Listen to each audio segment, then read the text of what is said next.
సమంతకు shock ఇచ్చిన అభిమానులు దిమ్మ తిరిగి ఆన్సర్ ఇచ్చిన రాజ్ నిదుమోర్. ఈ రోజు సమంత రాజ్ నిదుమోర్ టీం అంతా కలిసి మా ఇంటి బంగారం ట్రైలర్ లాంచ్ ఈవెంట్ కి వెళ్లిన సంగతి తెలిసిందే. అక్కడ ఫ్యాన్స్ తో కాస్త చిట్ చాట్ చేశారు. ఇదే సమయంలో కొంతమంది సమంత సమంత అంటూ చీర్స్ కొడుతున్నారు. మరోవైపు శామ్ చే అంటూ అరవడంతో సమంత రాజ్ నిదుమోర్ కోపం తాపం అంటూ యాంకర్ కి చెప్పడంతో ఆ వీడియో కాస్త సోషల్ మీడియాలో వైరల్ గా మారింది. సమంత నాగ చైతన్యాలు కలిసిన్నప్పుడు ఇద్దరు పేర్లని కంబైన్ చేస్తూ శామ్ చే అంటూ పిలిచేవారు. ఈ జంటకి సమంత కూడా నాగ చైతన్యను ముద్దుగా చేయంటూ పిలిచేది. వీరు విడిపోయాక హ్యాష్ ట్యాగ్ అక్కడితో పడిపోయిందని చెప్పాలి.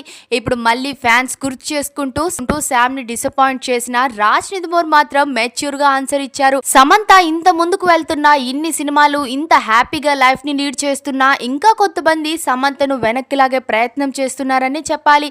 ఇదే సమయంలో యాంకర్ కూడా రాజ్ నిదుమోర్ కు ప్రశ్న వేసింది. సమంత చేసిన సినిమాల్లో మీకు ఏ మూవీ అంటే ఎక్కువగా ఇష్టం అని అడగడంతో నాకు మజిలీ మూవీ చాలా ఇష్టం. అందులో శామ్ యాక్టింగ్ చాలా న్యాచురల్ గా ఉంటుంది, ఇన్నోసెంట్ గా ఉంటుంది అంటూ టక్కున ఆన్సర్ ఇచ్చారు. దీంతో శామ్ చే అంటూ అరిచే వాళ్ళే వాళ్ళ నోరు మూయించారనే చెప్పాలి. సమంత మా హస్బెండ్ చాలా మెచ్యూర్, తనలో ఉన్న బెస్ట్ క్వాలిటీ ఇదే అంటూ పొగడ్తలతో ముంచేసింది శామ్. ఏది ఏమైనా సమంత మా ఇంటి బంగారం ట్రైలర్ సూపర్ హిట్ రెస్పాన్స్ అందుకుంటుంది. రామ్ చరణ్ పెద్ది కన్నా సూపర్ హిట్ ట్రైలర్ అంటూ నెటిజన్లు అయితే కామెంట్స్ చేస్తున్నారు. రాజ్ నిదుమోర్ తో పెళ్లి తర్వాత సమంత 1000 రెట్లు ఫోకస్ గా కనిపిస్తుంది. ఈ మూవీ కూడా సూపర్ హిట్ అవుతుందంటూ అప్పుడే డిసైడ్ అయిపోయారు ఫ్యాన్స్ అంతా. ఇక మీ అభిప్రాయాన్ని కామెంట్స్ లో తప్పకుండా చెప్పేయండి. మరిన్ని ఫాస్ట్ అప్డేట్స్ కోసం మా ఛానల్ ని సబ్స్క్రైబ్ చేసుకోండి.